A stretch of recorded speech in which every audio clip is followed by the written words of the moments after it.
अब pregnancy induced hypertension या हमल की वजह से होने वाले हाई बीपी की वजूहात क्या हैं? नंबर 1, सबसे पहली जो अहम वजह है वो है वेट या आपका लाइफस्टाइल। बाज़ लोगों का क्या होता है कि जो लाइफस्टाइल होता है वो सीडेंटरी होता है, मतलब ज़्यादा चलना-फिरना नहीं होता, ऑफ़िस वर्क होता है, ज़्यादा काम बैठे रहने वाला होता है।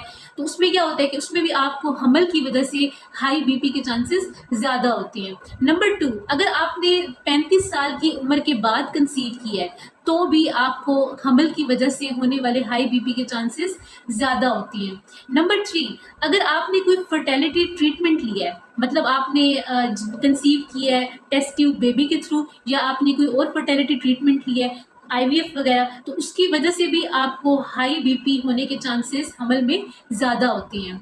नंबर 4, अगर आपका बीएमआई ज़्यादा है, बीएमआई मतलब weight in relation to height, आपका वेट जो है वो आपका ज़्यादा है हाइट की निस्बत, तो